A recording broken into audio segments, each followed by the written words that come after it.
Hello friends, स्वागत है आप सभी का आपके अपने यूट्यूब चैनल सिंसियर स्टडी में।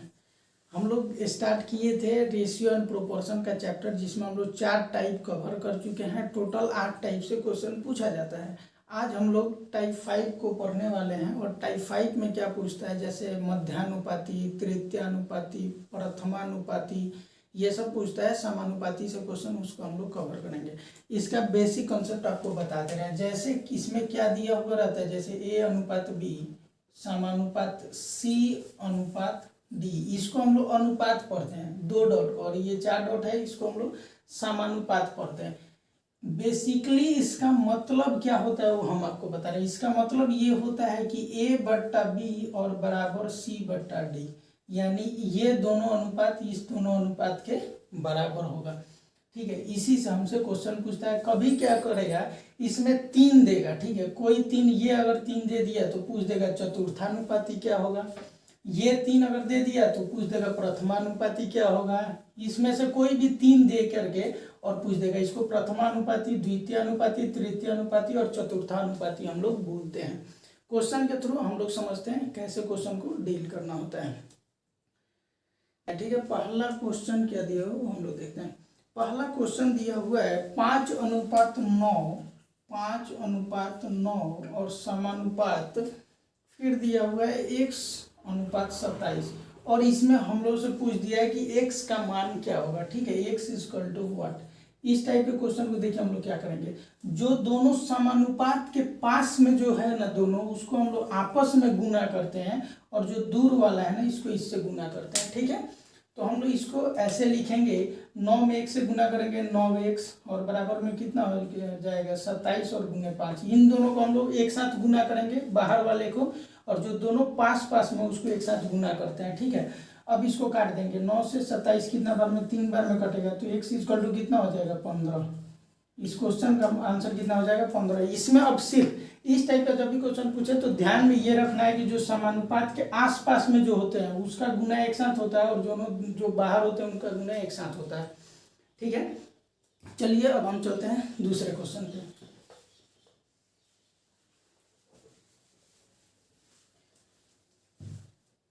दूसरा क्वेश्चन क्या दिया हुआ है, देखिए यहाँ पे दिया हुआ है P:18, P:18 और समानुपात में दिया हुआ है 5:3, 5:3, और हमसे क्या पूछा है, P का मान पूछा है। ठीक है, इसमें होता क्या है कि दोनों पास वाले को एक साथ गुना करेंगे और दूर वाले को एक साथ गुना करेंगे, यानी कितना हो जाएगा 18 गुने 5, और बराबर में कितना हो जाएगा P, और गुने में हो जाएगा 3।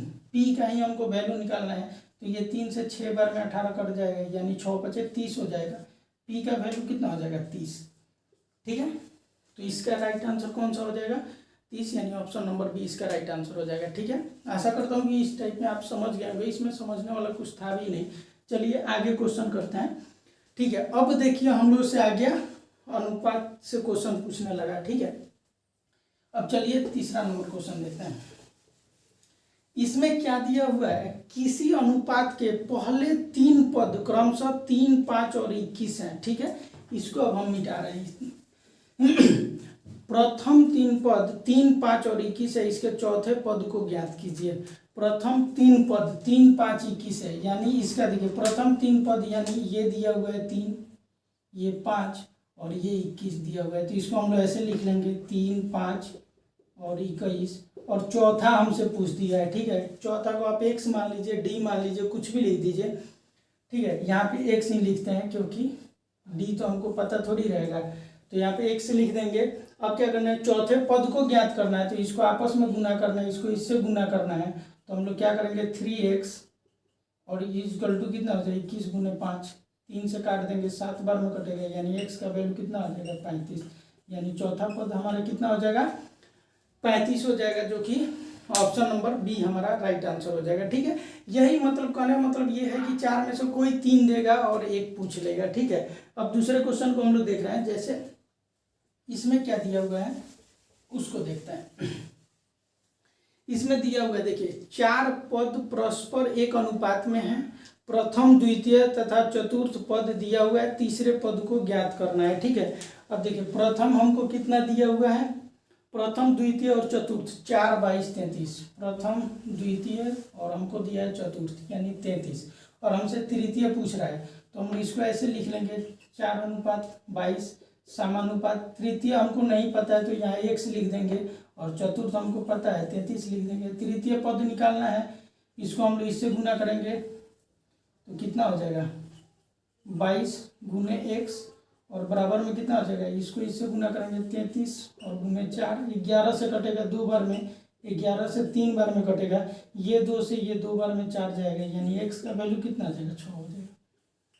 तो इसका राइट आंसर कितना हो जाएगा, तीसरे पद को ज्ञात करना था तो इसका राइट आंसर हो जाएगा 6, यानी ऑप्शन नंबर बी। ठीक है, अब देखते हैं हम लोग इसके बाद क्वेश्चन। ठीक है, इसका फॉर्मूला भी होता है तृतीय पद चतुर्थ पद का, लेकिन हमको जब बेसिक्स अगर स्ट्रांग है तो हमको फॉर्मूले की इसमें कोई ज़रूरत नहीं होता है। ठीक है, अभी देखिए क्या दिया हो। अब मध्यानुपाती एक क्वेश्चन पूछता है, जैसे 2 रेशियो आपको देगा, 2 दे देगा, एक 16 और 64 दिया हुआ है, के बीच मध्यानुपाती कितना है, 16 और 64 दिया हुआ है, और इसका हमसे क्या पूछ रहा है, मध्यानुपाती। 2 चीज आपको इसमें अलग सीखने को मिलेगा, नया चीज। ठीक है, एक ये मध्यानुपाती, तो मध्यानुपाती का मतलब क्या होता है, इसका डायरेक्ट फॉर्मूला क्या होता है, √16 गुने 64। ठीक है, जब इसको हम लोग तोड़ेंगे तो कितना आ जाएगा 4 गुने 4 होगा ना, तो 1 4 बाहर निकल जाएगा, 2 में से 1 बाहर निकलता है जब अंडर रूट हो, तो यहाँ पे कितना हो जाएगा 8 गुने 8, इसमें से 1 8 बाहर आ जाएगा, यानी 4 गुने 8 कितना हो जाएगा 32, इसका राइट आंसर होगा। और इसको हम लोग बेसिक से देखें, इसका मतलब क्या होता है, इसका मतलब ये होता है ना कि 16 पहला पद और लास्ट वाला दिया हुआ है। मध्यानुपाती यानी कौन होता है, इसका मध्य का अनुपात जब पूछ रहा है तो इसका मतलब ये होता है कि जैसे a अनुपात b समानुपात c अनुपात d ऐसे दिया हुआ है, तो इसमें 16 और 64 इसका मान दिया हुआ है और इसका मान दिया हुआ है। तो हम लोग कैसे कर रहे थे, जो मान दिया है उसको तो लिख रहे हैं, नहीं पता है उसको हम लोग x लिखते थे, तो यहाँ पे x लिखते और फिर 64 हो जाता, तो यही जब हम लोग आपस में गुना करते तो x² हो जाता और 16 गुने 64 हो जाता। यहाँ से जब वही स्क्वायर हटता तो इधर क्या हो जाता, अंडर रूट हो जाता, तो यही यहाँ से स्क्वायर हट करके यहाँ अंडर रूट चला जाता है, तो बेसिकली यही फॉर्मूला बन जाता है डायरेक्ट। तो यही मेथड है, इसी टाइप से हम लोग निकालते हैं। आशा करता हूँ ये चीज़ आप समझ गए होंगे। ठीक है, अब चलते हैं हम लोग मध्यानुपाती को। आप ध्यान में रखिएगा, सिर्फ इसको एक फॉर्मूला की तरह रट लीजिएगा। मध्यानुपाती में 2 देगा और 2 संख्या देगा तो उसमें अंडर रूट में दोनों संख्या को डायरेक्ट डाल देना है और उसका वर्गमूल निकाल देना है, यही हमारा राइट आंसर हो जाएगा। सिर्फ मध्यानुपाती को आप याद रखिएगा। ठीक है, अब देखिए इसमें क्या होता है, एक क्वेश्चन ये देखिए, अगर यही जैसे क्या बोले कि 4 पद है ना, इसमें से 3 पद कोई भी दे करके चौथा पूछता है। अगर मान लीजिए आपसे ये क्वेश्चन, देखिए आप थोड़ा सा समझिएगा इस क्वेश्चन को, इसमें हमारे पास क्या दे दिया है, 40 और 60 का तृतीयानुपाती ज्ञात कीजिए। सिर्फ हमारे पास 2 ही संख्या दिया हुआ है, 40 और 64। 40 और 64 का तृतीयानुपाती निकालना है, तृतीयानुपाती। और देखिए इसको कैसे कीजिएगा, तृतीयानुपाती जब पूछे ना तो यानी देखिए ये दिया होगा तभी हमसे ये पूछेगा। तृतीयानुपाती जब पूछे तो हम लोग क्या करेंगे, दूसरा वाला जो संख्या है ना उसको 2 बार लिख देंगे, यानी 40 अनुपात 64 और समानुपात में 64 और ये हो जाएगा x। ये आपस में गुना होता है 64 गुने 64 और ये कितना हो जाएगा 40 गुने x होगा। ये कटेगा 4 से 10 बार में, ये कटेगा 16 बार में। अब इसको हम लोग गुना कर देंगे, 16 में 4 से गुना करेंगे 64, 6 आ गया हासिल, और 16 में 6 से गुना करेंगे कितना हो जाएगा 96 हो जाएगा, और 96 और 6 कितना हो जाएगा 102 होगा। तो 102 और बराबर में 10 x है, यानी कि x का वैल्यू कितना हो जाएगा 100 इतना होगा, और बट्टा में 10 आएगा। 10 का मतलब क्या हुआ, एक संख्या छोड़ करके दशमलव बैठा देंगे, पीछे से 10 को ऊपर भेजना है, तो यानी ये हमारा राइट आंसर हो जाएगा। और ऑप्शन नंबर कितना है 2, इसका राइट आंसर होगा। अब देखिए एक और इसमें क्वेश्चन पूछता है क्रमिक अनुपात में, उसको हम लोग सॉल्व करेंगे और उसके बाद ये हमारा टाइप खत्म हो जाएगा। ठीक है, 2 क्वेश्चन और हम लोग लेंगे इस टाइप से। इसमें देखिए इस टाइप का क्वेश्चन पूछे तब क्या करना है ये आप समझिएगा।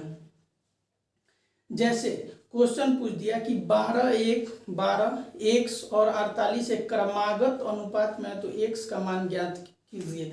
12 है संख्या दिया हुआ है, 12 x और 48, और इसको क्या बोल रहा है कि क्रमागत अनुपात में है तो x का मान ज्ञात कीजिए।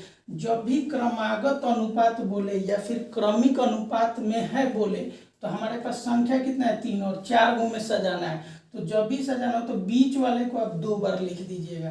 तो क्रमिक अनुपात में सजाने के लिए हम लोग को ऐसे लिखना होगा इसको, x और 48। जब ऐसे लिखिएगा तो ये देखिए क्रमिक अनुपात में हो गया, और इसमें हमको क्या निकालना है, x का वैल्यू निकालना है। तो यानी x स्क्वायर हो जाएगा, और ये कितना हो जाएगा, दोनों बाहर वाला गुना हो जाएगा, 12 गुना 48, यहाँ से स्क्वायर हटेगा, ये अंडर रूट में आएगा 12 और 48। यहाँ हम लोग इसको फ्रैक्शन करेंगे तो 4 गुने 3, और ये हो जाएगा 3 गुने 16। देखिए यहाँ पे 2 को 3 है तो 1 को 3 बाहर आ जाएगा, 1 3 बाहर आ जाएगा, और यहाँ पे 4 है यानी 2 गुने 2 इसको लिख सकते हैं, तो 1 2 बाहर आ जाएगा, और 16 को हम लोग 4 गुने 4 लिखेंगे तो 2 4 अंदर हुआ तो बाहर 1 4 आएगा, यानी कितना हो गया 4 3 12 और 2 12 दूना 24। 24 इसका राइट आंसर हो जाएगा। ठीक है, 24 यानी ऑप्शन नंबर ए। एक और क्वेश्चन इसी टाइप का लेते हैं। ठीक है, ये क्वेश्चन देखिए, इसी टाइप का एक और क्वेश्चन है, उसको हम लोग सॉल्व करते हैं। इसमें क्या दिया हुआ है, इसमें दिया हुआ है यदि 25 35 और p क्रमिक अनुपात में है तो p का मान ज्ञात करना है। ठीक है, 25 35 और p ये तीनों जो है क्रमिक अनुपात में है। क्रमिक अनुपात या क्रमागत अनुपात जब भी बोले तो आपको क्या करना है, बीच वाले संख्या को 2 बार लिख दीजिएगा। तो लिखिएगा तो कैसे लिखिएगा, 25 अनुपात 35, समानुपात का चिन्ह दीजिएगा, 35 2 बार हो गया, और यहाँ पे हम लोग लिख दिए p। हमसे किसका मान पूछा है, p का वैल्यू पूछा है ना, अंदर वाले का गुना होता है आपस में, तो 35 गुने 35 और बराबर में कितना हो जाएगा 25 गुने p हो जाएगा। 5 से काटेंगे तो 5 बार में 25 और 7 बार में 35, फिर ये 5 से इसको काटेंगे तो 7 बार में कटेगा, यानी p का मान कितना आ जाएगा 49, 7 सते 49। ऑप्शन नंबर देखेंगे कौन सा, ऑप्शन नंबर डी इसका राइट आंसर होगा, यानी ऑप्शन डी का आंसर हो जाएगा 49। तो देखिए जो इस अनुपात से रिलेटेड पूछता है, मध्यानुपाती, तृतीयानुपाती, चतुर्थानुपाती, जो कुछ भी पूछे आपको बेसिक कंसेप्ट आपको पता चल गया कैसे हम लोग इसको डील करते हैं। 2 टाइप का क्वेश्चन है जो इसमें फिट नहीं होगा। एक तो क्रमिक अनुपात जैसे पूछ दे तो वो क्या होता है कि थोड़ा इससे पद से अलग है, तो इसमें ध्यान में क्या रखना है, जो बीच वाला संख्या है उसको 2 बार लिखना है, और एक आपको ध्यान में सिर्फ रखना है मध्यानुपाती वाला। मध्यानुपाती जब भी पूछे तो अंडर रूट में 2 संख्या देगा, मध्यानुपाती पूछेगा तो दोनों संख्या को अंडर रूट में डाल दीजिएगा, उसको जब सॉल्व कीजिएगा वर्गमूल निकालिएगा तो आपका आंसर आ जाएगा। तो इसमें सिर्फ यही 2 चीज़ आपको ध्यान में रखना है, बाकी सारे क्वेश्चन को आप इसी मेथड से आप जो पद देगा उसी के नीचे आप उसका संख्या का मान लिख दीजिएगा, जो पूछ रहा होगा उसको x मान लीजिएगा, वहाँ से आपका आंसर आ जाएगा। आशा करता हूँ कि ये आपको वीडियो अच्छा से समझ में आया होगा, और अगर समझ में आया है तो आप इस लाइक कीजिए, सब्सक्राइब कीजिए चैनल को, ताकि कोई भी वीडियो आए तो आपको सबसे पहले नोटिफिकेशन मिल जाए। वीडियो पसंद आए तो लाइक कीजिएगा, और मिलते हैं नेक्स्ट वीडियो में, तब तक के लिए बाय, धन्यवाद।